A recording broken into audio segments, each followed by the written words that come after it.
All right. First off, thank you for visiting our YouTube channel. If you just saw our Facebook page and dropped on over here, today we're going to explain to you what the BUR method is, and we're actually going to share true numbers on this house. Everybody talks about BUR methods, they talk about investment property. I don't see a whole lot of people sharing true numbers. So today we wanted to kind of think outside the box a little bit, tell you true numbers and tell you exactly what BUR method is. So Brian, explain BUR. Yep, so BRRRR is you buy the home. That's usually going to be with cash or non-traditional financing like a hard money loan. You're going to rehab the property. You're going to rent it. You're going to refinance it, and then you're going to repeat. Which one of the great things about BRRRR is that you're able to rinse and repeat the money that you use to buy the home, and we'll explain more about that as we go through the video. It's pretty cool. It really is. If done correctly. We've done it incorrectly enough times. I think now we kind of figure out the magic sauce. So hopefully this is the right way to do it. And we truly feel it is, or else we wouldn't be talking about it. First off, we want to tell you right now what the numbers are as we sit. So we've owned this house now for a little too long. We did a full rehab on it. It is staged. The reason why we stage our homes is because we think we're going to get more money out of rent. And ultimately, it photographs better. We'll always have these photos. So let's talk about the purchase price. We purchased this home for $165,000. We have $45,000 in our reno, and that's reno and carrying cost. So when I say carrying cost, we have taxes, we have insurance, we have utilities we've been paying. So that's all in, $45,000. So that puts us at, my math's not great, 165 and 45,000 is actually Not that. 210 is actually what we have in it. It's fun doing these live. That's right. So we know we're all in at $210,000 on this property. Now, we're going to rent this property. Let's say we do nothing with it, right? So we're going to keep it as is. We're going to keep it paid off. This is where Dave Ramsey's a good dude, but this is where I completely disagree with debt and how to leverage debt. Like, I think debt is good when somebody else can pay it, right? So somebody else is our renter, and it's also the bank is who we're going to leverage to give us our money back. But let's run these numbers real quick. So we're all in at 210. So Brian, 210 up there, property.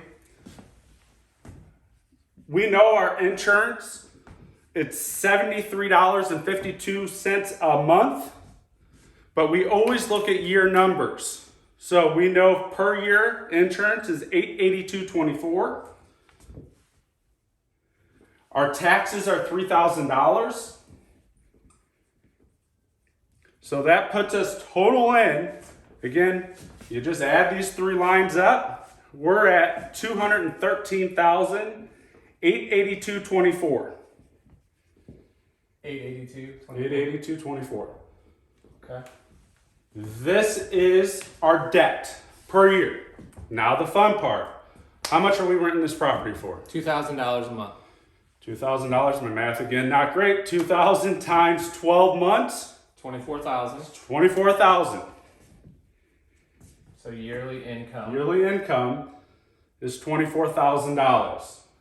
So what we look at is, what is our cash on cash return? Super easy to figure out. We just take 24,000, divide that by 213,882, gives us an 11% cash on cash return. It's a freaking home run to most people, right? Tell me you're going to make 11% in the stock market, and people will be ecstatic. Now you might be able to, but long term, that's not going to. You don't know what the market's going to bring, and we don't know what the real estate market is. But this is also a long-term play, so not a bad return. ROI, cash on cash return, 11%. We're making $24,000 on a $213,000 investment every year. We can do better, and this is where BUR comes into play. So let's erase this. And this is my favorite part of real estate. This is how I feel you build wealth in real estate. This is something we're going to start doing more and more and more of. The biggest thing is being able to find the right deal. They're out there. You just have to hunt for them. Again, thank you, Kelly McCarthy, who helped us secure this deal. Again, we didn't steal this house. We bought this house knowing we were going to buy it for a rental. It wouldn't have made sense as a flip. As a flip, it just makes wasn't zero enough. sense. Nope. It didn't make sense, but it allowed that buyer to be able to buy non-contingent. It was a great deal for everybody, right? So now let's look at the BUR method. All right, so Brian, you got everything erased. I want to make sure our numbers are 100% accurate. So obviously the purchase price and the reno does not change, right? Correct. So those numbers stay the same. Now, what does change is our debt, because what we're going to do is we're going to actually take out a loan, right? So our purchase price and our reno is still $210,000. Now you got me screwed up. If you remember from the last, let's erase this. Yeah. Can we erase all that? For sure.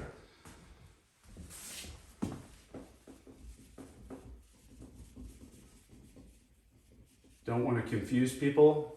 Or including ourselves. Move that over because we're going to need more room. All right, so again, purchase price $165. Reno, carrying costs, all that fun stuff, $45,000 for a total investment of $210,000. Now, this is where we start to use some of the equity. So if we were going to sell this house, right? And this is why it didn't make a whole lot of sense to flip it, because we think this house is worth, I think $250,000. I'm gonna say $245,000. It'd probably go for $250,000 if we sold it. So if you take $245,000 minus $210,000 and then throw in your realtor commission, it just doesn't make sense. There's not enough of them. We split the profit. Yeah, doesn't make sense. It doesn't make sense as a flip. We knew that going in, so we want to stress that. But we also knew what this would appraise at, and we are confident it would appraise at $245,000. So we're taking a loan out. So when we go to the bank, Mr. Banker, who happens to be Jeffrey Peer with USA Mortgage, says, "Awesome, guys. Yes, I will give you a loan on that property, but it's a non-owner occupied property. So you have to keep 25% of the equity in that house. They're not going to give you the full $245,000. Right. They want to protect themselves, right? So they're going to give us everything except 25%. So 25% of the ARV, which is that 245, is $183,750. So Brian, this is the money we're pulling back out. Right. Right? So we are going to get a nice check for $183,700. What are we going to do with that money? We're going to buy another property. Again, we're rinsing and repeating that money, and it allows you to buy another property. Would you rather buy one property cash or buy several and keep increasing your monthly cash flow? You got it. And you bet your ass that's exactly what we're going to do. Now remember, we only have 210 in it, right? So we're taking this out, and what's left is going to tell you what actual cash we have left in this property, which is $26,250 of our money. Right. So we started off with $210,000 in it, but now we're at $26,250. Makes sense? Yep. You write too big. Now we have to talk about the debt. So now we have a mortgage. So now there's a little bit more liability here. Yep. There is a mortgage on this property. Interest rates went up today. So we were at, this is where, but it's still a damn good rate. We're at 4%. 4% on a 30-year note on how much money? $183,700. The monthly payment is $877.25. What is it? $877.25. Okay. Times that by a year, because we run only year numbers, is $10,527. No escrows. Let's talk about that. Yeah. So Brian, what are escrows? Escrows are taxes and insurance. So instead of what normal in a typical loan, if you don't have 20% in, the bank is going to make you let them pay those just to make sure that they get paid. So you pay every month the taxes and insurance. You know, that total number divided by 12. You pay that monthly through your bank, your mortgage company, And then whenever they're due once a year, they pay it for you just to make sure that you don't get behind on that. We don't escrow. Now, but we still have to put that in our formula, right? We don't escrow because it's a pain in the ass. The escrows are always off. Why are escrows off? Because taxes typically don't ever go down, they go up. Yeah, your numbers Insurance change. goes up, so your escrow account changes. So we like to keep our money. You just have to keep it in your pocket, knowing at the end of the year you're gonna have to pay those. But we put it in our formula. So we know yearly insurance is $882.24. And taxes are the same regardless. $3,000 a year, they'll probably go up. So your total expense, now we run these per year, is $14,409.24.